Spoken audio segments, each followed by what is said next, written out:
In today's video, I am going to be breaking down some of my favorite 5-out basketball plays that we see being used in the NBA. Yes, some of these plays can be ran at the youth and high school level, so let's get down, let's check these out. But make sure to check out my complete guide to the 5-out basketball offense down in the description below. Okay, so in this first play, what do we have? Well, we have at first a quick screen from the top player, the player at the point. There's essentially going to be 5 areas on the court that we need to look at. There are the corners, the wings, as well as the point. Play is going to start with the ball on the wing, essentially. You can say the wing is here, but in reality, you really want to try and stretch out the defense, especially if they're running a zone. You can actually essentially run this offense with players way out, as we see here. From there, what do we see? Well, we see the point player setting a screen away for the wing. The wing is going to then fill that point spot, and he's going to get that ball passed to him from this wing. At that time, he's going to then hand off that ball to Trae Young, and we're going to have then a screen from the wing coming up to set a screen for Trae Young. When that happens, Trae Young is going to use that screen. This is going to be a screen and roll, and from there, what do we have as options to get that ball scored? Well, first off, we have that rolling player. If the hedge man comes out, then at that time you can pass to that rolling player and he may get an easy basket. From there, you can actually continue to attack as Trae Young is doing here, and he could actually attack and get a layup depending on what the defense does. Depending on what happens on this side, you could kick out the ball for a corner 3, or if the defenders are coming in, as we see here, that rolling player who's attacking or that player who used the screen here, we have Trae Young, could kick that ball out to multiple different options. And in this video, we do see that he kicked it out to the corner. So on the clipboard, basically it looks like this. You're going to have player 4 set a screen away for player 5, who is going to use that screen, and then Trae Young in this case is going to pass to player 5, and then he's going to then do the DHO, the dribble handoff, with player 5. Player 4 is then going to be moving up from the wing. This is essentially a DHO with a stagger. And player 1 is going to then use player 4 as a screen. And when that happens, when player 1 is attacking, he has multiple different options. So depending on what the defense is doing. So for example, if we're going up against a 2-3 zone, most likely what you're going to be finding is player 1 and 4 are going to be trying to trap that from happening, and this could be a kick out pass for player 3. You may see that player 5 and 3 may be coming in on a 2-3 zone, and we could kick it out as we see in that play that we just seen. And if we're going up against a man after that screen and roll, what you may find is in this screen and roll and player 1 is attacking, we'll have player 4 as well rolling potentially, but if he's got an open lane, this could draw him in for a kick out pass. That would be a mistake. You always want to have the help coming from the opposite side in most cases. And of course, if the defense makes the mistake, kick it out for a 3, super easy. However, what normally would happen is player 2 would be coming in to try and take that charge, and then you could do a hammer pass out for a 3. There's so many different options. Of course, if you kick that ball out, defense is going to then shift. He should be running out at that point when player 5 takes that 3. There's so many different options, but these are basically the main options that what we're looking for is this. We're going to have that screen away. That's the beginning. That is the most basic thing that we're going to be looking to run. And then that dribble handoff, where now what we're hoping to have is after this dribble handoff, we're hoping that there could be some mismatches that are happening. Of course, if not, then what we would be looking at now is player 1 attacking off of that screen and roll. That is our main thing that we're looking to do here. In this next play, it's another great option. We're getting a screen away once again for that wing player. However, now what we're looking at doing after that dribble handoff is now having that player set a screen potentially. Now in this next play, it starts very similar. We're going to have a point to wing screen. That wing player is going to be using that screen, receiving that ball, and getting that dribble handoff back to the point guard. After the point guard gets that ball back and uses that stagger staggered screen after the DHO, that player who was originally setting that staggered screen is going to now set another screen for that initial DHO man. And from there, when that DHO man uses that screen, depending on what the defender does, he's got a few different options. I'm going to be explaining that in a second, but when he gets that ball, he could jack up the shot or, of course, pass for a 3. Now, a lot of this does come down to reading the defense, and this is what I would always suggest teaching the team first, is how to use screens. So when this screen was set up for this defender has 2 options. He can go over or under the screen. If he goes over the screen, this player needs to continue to roll for a 3-point shot from here. If this man goes underneath the screen, then this player who is using that screen needs to then cut back, because now this player is out of position and has all of that room to recover. So now this player needs to cut back. That pass goes over top. It's called a skip pass. And when that happens, he could jack up that 3. However, this was good defensive rotations, as we've seen here, where Duncan Robinson popped up to try and stop that from happening from the Kings. However, what should have also happened is he should have recovered out, he should have recovered down, and he should have recovered down, and he should have recovered down.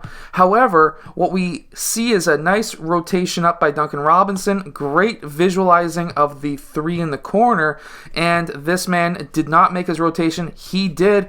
Hero did. He was about to move down.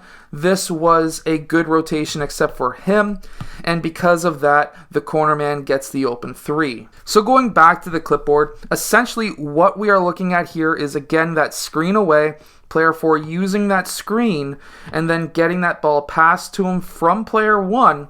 Player 1 is then going to then use that screen or that dribble handoff, and then player 5 is going to be popping up for that screen. After the DHO and after that screen, the DHO is going to roll towards the basket at first. However, now player 5 is going to set a pin down screen for player 4, and player 4 is going to then pop back out. After that DHO, depending on what the screen does, player 4 can curl for a 3, or he can pop back out, as I mentioned before, for the 3-point shot. And again, same idea. If the defense rotates around, which is what they should be actually doing, then that could be a kick to the corner for a 3, or if the defender, or what could happen is if this screener here rolls towards the basket after that screen, he could potentially be open and you could get a pass down to player 5. So to start, we have, again, a 5-out motion. This one's a little bit more tight than we had it before. However, we're going to have our center out on the wing. We're going to have a point-to-wing pass for our center. And when we make that pass, we're going to have our player cut down. He could cut down, he could set a fake screen first. It's up to you. Personally, at the youth level, I would just say pass and then cut. That would be just so much easier for younger players to understand. After he cuts the basket, the wing player on this side is going to then potentially use that dribble handoff. Now, depending on what the defender does at the more advanced levels, this guy, the center, could fake that DHO and then attack the basket, but we're not going to be doing that with the youth guys. We're going to be doing exactly almost how this play is drawn up. And after that DHO to Smart, what we're going to have is a re-screen from the center. And after that player initially cut towards the basket, he's going to be popping out and this man's going to be popping up. And then we're going to be using essentially that screen. Now, this was kind of blowing up originally. However, basically using re-screens twice in this case, but you really only should have to use it once. And it's just a simple DHO with a screen. So after you get that DHO right here, depending on what this player does, if he gets hung up on the screen or if he's going over top, you would then attack the basket. And it's a very simple play in all honesty. And at that point, there's going to be different options that you have with the screener. However, and even maybe a kick out to the corner if this man makes a mistake. However, if the man goes underneath, you really want to re-screen. Smart made a mistake at first here where he went away from the screen. However, it does sort of make sense in a way, but that just sets up the option for this player to go underneath that screen as well. If he actually used it earlier on, that screen was actually pretty well perfectly in line, but everyone makes mistakes anyways. But as soon as he uses that screen again, man goes under. Every time a man goes under, you want to go back the opposite way and hope that your center continues to rescreen for you, and that will give you an open shot or even a drive towards the basket. Now here he did miss, but he got the basket from the free throws. So very simple, really. Pass to the wing, cut to the basket. This guy moves up, this guy continues out. And then we have the player on the wing here. He's going to be using the DHO on the other side as a screen and roll. If the guy goes under, then you just rescreen. Super simple play. So basically what you'll have is your player passing over to the wing. He's going to be cutting to the basket. Obviously, if he's open, you better hit him up. But if he's not open, what we're going to have is player 5 dribble towards the point. Player 1 using that DHO, this man moving up, this man moving out. And basically, this guy may be just sitting here for a very long time. He could be moving up. He could be moving back down. There's so many different options. Personally, I would actually start moving up, and there's a reason for that. And if I was the player number 2, even though this play doesn't call for it, I would, as a player myself, I would have been moving up to the wing, and there's a reason for that. Because after this DHO, player 5 may pop or he may roll, either way, but at this point, I would be moving down towards the corner, because now with player 1 cutting to the basket, he may have a layup, but if my man drops off and makes a mistake, he could kick it out to me, and that's a lot easier of a pass than having to turn back around, because I know some players and coaches will say, well, stay in the corner until this man drives, and then you can rise up. And I understand that. It makes a lot of sense, because now our man drops down, but it's just a lot harder of a pass for player 1 to make. And that's why I personally say wing to corner is a lot easier. But again, that is different strategies, different players, different opportunities. Myself, as a point guard, if I was coming off of a screen there, I would be looking to pass to the corner and not turn around to pass up here. That's just me personally. This is another very fantastic play, and we have the ball in the wing once again. Point man setting a screen for the wing. And after that set's screen is gone, we're going to have a staggered screen for that point guard who is on this wing. After he uses that staggered screen, he's going to once again be looking to potentially pass to that rolling man, and that secondary, or that first original screener anyways, is going to be popping towards the point. At this point, you really want to reverse this ball, because especially if you're going up against the zone, as we see, at least what looks to be a zone potentially here, and we kind of see how it is set up as a zone as well. But trying to get that ball to one side against a zone and swinging it back around is actually very beneficial on getting some easy baskets. However, on that swing, you can have that drive, you could have that 3. There's so many different options. It's a very super simple play. So to get all technical, it's basically an STS for into a staggered screen and then a roll. So basically how this would look is player 5 will screen away for player 2. Player 2 will then set that screen for player 1, and 5 will turn around and set a staggered screen for player 1. Player 1 is going to be coming off of that staggered screen, and player 5 is going to be rolling towards the basket off of that screen. When he rolls off, we're going to have player 2 moving towards the point, and we're going to be having player 3 lift up. When that pass swings around, we need to have player 3 lifting up for that pass, hoping that this could be for a 3. There is one more thing I would personally add to this, and that is off of this screen and roll, I would actually have player 5 screen away for player 4 to potentially post up in the low post for some easy baskets, especially at the younger age group. The reason why I'm saying this is because at the young age group, we can't always be jacking up 3s. And even with my team, I coach a junior varsity and senior varsity team. Not everyone can jack up 3s very consistently, and that's not a hit on my team. That's just, I encourage them to always shoot. If you have an open shot, I don't care who it is. I don't care if you're a 1% 3-point shooter. If you've got an open 3, you need to take it. However, at the same time, it's still beneficial to get that ball into the post, especially against a zone where you can get that defense to collapse and then you can kick it out for another 3 option. So many different options there anyways.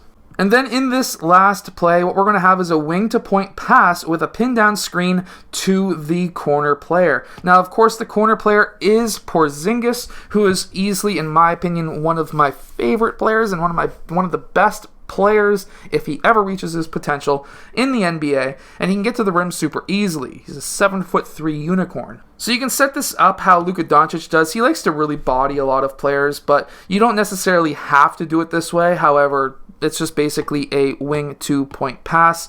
Pin down screen, that player rolls off of the pin down and gives 2 different options. So basically what it looks like on the clipboard, and we're going to throw some defense on this really quick, is you'll have that pass to the point. Now, of course, I put Luka as a number 2. That's just myself personally. But then there's also another reason for that, and that is with a 1-on-5 screen, which is a point guard to center screen, what you are really truthfully hoping for is for a switch. Now, I wouldn't just have a true pin down here. What I would actually tell my players is to angle the screen like this. That way, when player 5 uses that screen to get into the paint, we then have the ability to now hopefully have a switch, because if that switch happens, this is going to be probably the easiest basket of the quarter for player 5. And of course, if any other players come in, that's just going to be a kick out for a 3, or this guy could read the defense, cut baseline, and have an easy lay. I hope that these plays help your team win more games.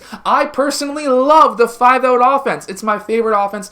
It used to be the triangle offense, but now it's the 5-out. I'm sorry. But either way, the 5-out is an absolutely fantastic offense that you could run. Make sure to go check out my complete guide to the 5-out offense down in the description below, and I'll see you guys again next time.